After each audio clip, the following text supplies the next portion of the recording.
नमस्कार किसान भाइयों, स्वागत है आप सभी का हमारे यूट्यूब चैनल आधुनिक खेती पर। आज हम बात करेंगे कि जो चना होता है, रबी ऋतु की जो मुख्य फसल होती है, उसमें एक बहुत खतरनाक बीमारी लगती है उकठा, जो कि पूरी फसल को कभी-कभी नष्ट कर देती है और पूरी फसल सूख जाती है।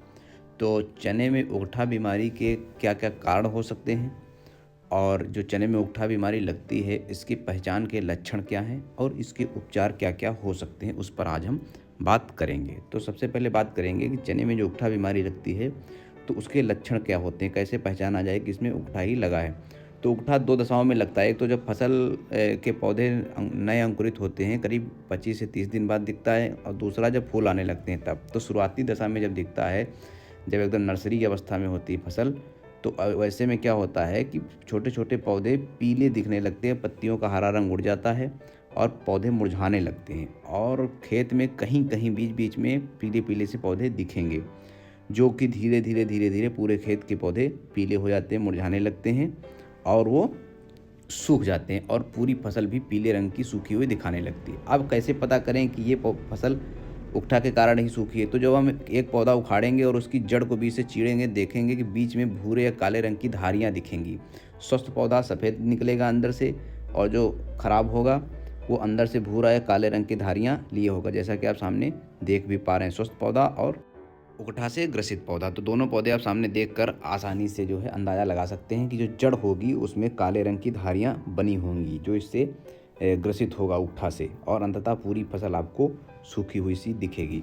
तो ये दशाएं होती हैं कि हम कैसे फसल को पहचानेंगे, और जब बाद में पुष्पावस्था में लगता है तब भी पूरी फसल जो है, पत्तियां मुरझा जाती हैं और पीली होने लगती हैं, और बाद में पूरी फसल सूख जाती है। तो ये उकठा की पहचान के लक्षण हुए। अब हम बात कर ले उपचार की। उपचार जो शुरू करेंगे, मृदा से शुरू करेंगे। तो पहले जो है बुआई के समय ट्राइकोडर्मा 2 किलोग्राम ट्राइकोडर्मा गोबर की खाद में मिलाकर प्रति एकड़ की दर से हम इसका बुरकाव कर देंगे खेत में। उसके बाद में बुआई करेंगे। इससे मृदा का उपचार होगा और उसमें फसल में जो है ये नहीं लगेगा उकठा, जो कि फ्यूजेरियम बिल्ट नामक कवक से लगता है। इससे आपको निजात मिलेगी। और उसके बाद क्या करेंगे, हम बीजोपचार करें। बीजोपचार के 2 तरीके होते हैं। एक तो हम ट्राइकोडर्मा से करेंगे। ट्राइकोडर्मा 6 ग्राम प्रति किलोग्राम बीज की दर से उपचारित करेंगे। दूसरा हम कार्बेंडाजिम 2 ग्राम दवा प्रति किलोग्राम बीज की दर से उपचारित करने के बाद फिर जब हम बोएंगे तो फसल हमारी अच्छी होगी और उकठा बीमारी नहीं लगेगी। किसान साथियों, अगर हम मृदा का उपचार या बीज का उपचार नहीं कर पाए तो ऐसी दशा में हम क्या करेंगे, अब हम उस पर बात करेंगे।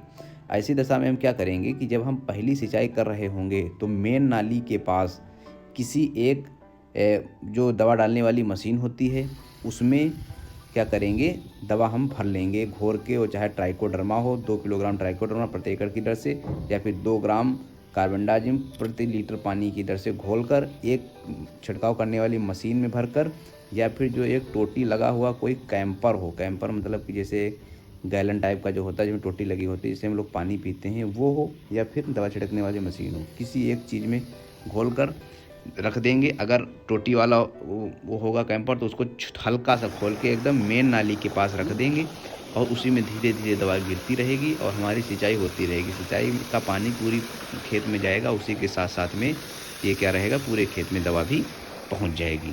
तो ये तरीका हो गया पहली सिंचाई के समय दवा को देने का, क्योंकि आसानी से ये अंदर जड़ तक दवा पानी के साथ ही पहुंचाई जा सकती है। अब कुछ अन्य तरीके हैं जिनसे कि फसल को बचाया जा सकता है। उसमें क्या ध्यान रखना है कि जब फसल हम बुआई करें तो फसल चक्र का विशेष ध्यान रखें, मतलब एक ही खेत में ज़्यादा बार लगातार चना ना उगाएं। दूसरी बात, अगर जैसे बुंदेलखंड वगैरह क्षेत्र जहाँ पर दलहनी फसल ही ज़्यादा होती है, वह जहाँ पर बार बार चना उगाना ही रास्ता एकमात्र होता है, ऐसी कंडीशन में जब खरीफ की फसल लें तब उसमें ज्वार की फसल ज़रूर उगाएं। और खेत की उसके बाद जब बुआई करें तो खेत की सफाई अच्छे से करें, क्योंकि वो जो पुराने पौधे अवशेष पड़े होते हैं उन्हीं में ये कवक पनपता रहता है। और गर्मी के समय में गहरी जुताई करें कि जिससे कि मिट्टी स्वस्थ हो जाए।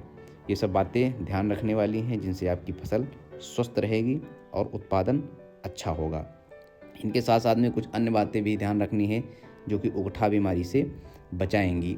तो उन सभी बातों का ध्यान रखें कि मृदा उपचार करें, बीजोपचार करें, उसके बाद में फसल चक्र अपनाएं। ज़्यादा टेम्परेचर है, जो अधिक तापमान हो, है ना, अक्टूबर के शुरू में ही फसल न बो दें। अधिक तापमान में बीमारी और पनपती है। तो ये सब फॉलो करेंगे तो आपके खेत में उकठा बीमारी नहीं लगेगी। और आपके चने की फसल का उत्पादन बेहतरीन होगा। बाकी इसी तरीके की शानदार जानकारी के लिए आप हमारे वीडियो को लाइक करें और चैनल को सब्सक्राइब करें ताकि आने वाले सही वीडियो आप तक पहुंचते रहें। बहुत बहुत धन्यवाद। जय हिंद।